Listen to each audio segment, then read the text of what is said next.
Welcome back, everybody. And today I want to talk about a clip of the Conservative leadership hopeful Robert Jenrick sharing his views on how he sees the United Kingdom going forward. And I'd like to discuss with yourselves whether we feel he is genuine, he is centre towards right, is small seat Conservative who believes in small government, or is he simply trying to pander to the people who can elect him, which would be the Conservative membership. So please take a look at this clip and then let me know what you think.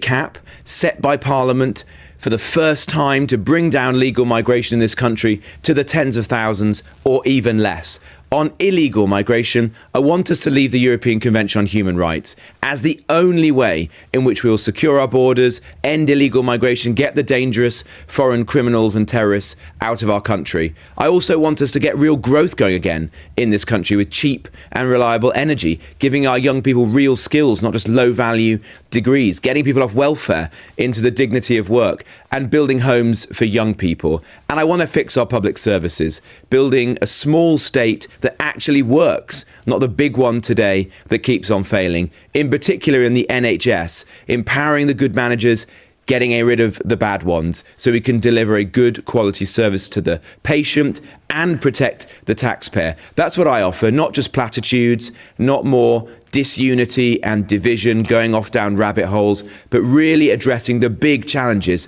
facing this country and regaining the trust and the confidence of a sceptical public. And there's people in your party who are very sceptical as well, very sceptical about you and your sudden conversion to the right. Anna Soubry describing you as a full-fat subscriber to David Cameron in 2014, a One Nation Tory. And she says you trim your sails to suit whatever political wind is blowing within the Conservative Party. What do you say to that? How genuine are you?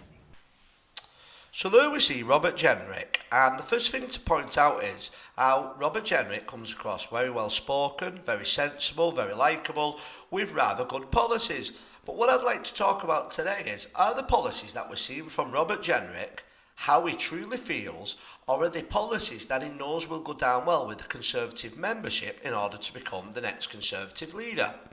So the first policy that Robert talks about is a cap on immigration of tens of thousands. That would mean to enable to be net migration, you would have to allow around 600,000 people in because 600,000 people leave. So don't be mistaken when politicians say tens of thousands. It actually means tens of thousands over the 600,000. Even in Reform's case, when they talk about net migration, that would still mean around 600,000 people coming in. But again, it's far better policy, what Robert's putting forward, than we have at the moment, where we actually have around 600,000 people net immigration. His second policy, which will be very popular with the Conservative membership, I would imagine, is leaving the ECHR, which is the European Court of Human Rights, which in the past has stopped us sending back people who have illegally come over here via boat or other means.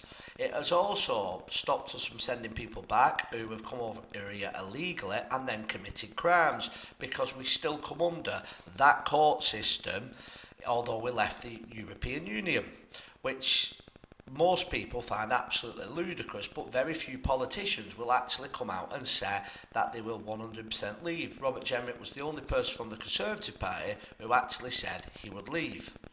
He also then talks about cheap and reliable energy. Now this is an interesting one for me, because is Robert Jenrick talking about fossil fuels when he says that?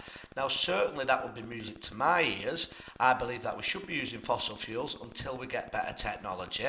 But when you say cheap and reliable energy, I can't imagine it means anything else. So that could be, I would imagine it should be a popular policy between the members of the Conservative Party. But if he was to actually say fossil fuels, it could be something that he'd be heavily attacked from by the mainstream media, which is all about going green and costing us all far more money on our gas and electric before we actually have the infrastructure or the technology to go green and use less CO2 emissions. The fourth one that he talks about is getting rid of middle management in the NHS.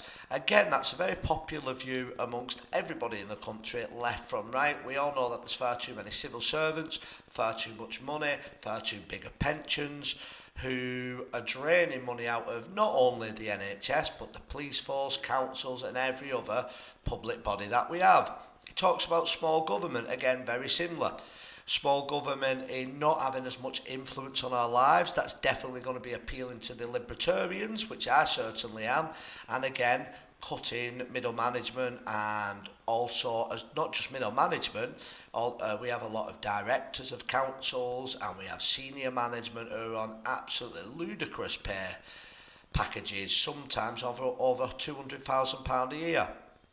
But the big question is, and it got raised in this interview, and it's been raised from Conservatives and Labour alike, is, has Robert Jenrick gone further to the right from being a One Nation Conservative because he knows he'll win the votes? Now, I've done earlier videos suggesting this, but to be fair, people do change. Robert's not very old, and especially given the Labour government in front of him now, it is plausible that he may genuinely just be going to the right. And I want to do a separate video about Kemi Bergenol, who is up against him, and her views, who seems to have stuck, to me anyway, seems to have been more consistent with her views on different policies. But I would say this, that as an election winner, I think Robert Jenrick will be quite good. He will adopt policies to try and get reform voters back, as some reform voters would. But as things stand at the moment, me personally, I think that he is going to be another David Cameron. He's going to be someone who pretends to be slightly to the right, libertarian, small seat Conservative government. But if he was ever to get a sniff of power, I feel like he would go back to the centre. But hopefully I'm wrong. But please let me know what you think about Robert Jenrick and Kemi Bergenat, and who you think will win the Conservative leadership race. Thank you all for watching. Please like, share and subscribe, and I'll see you on the next video.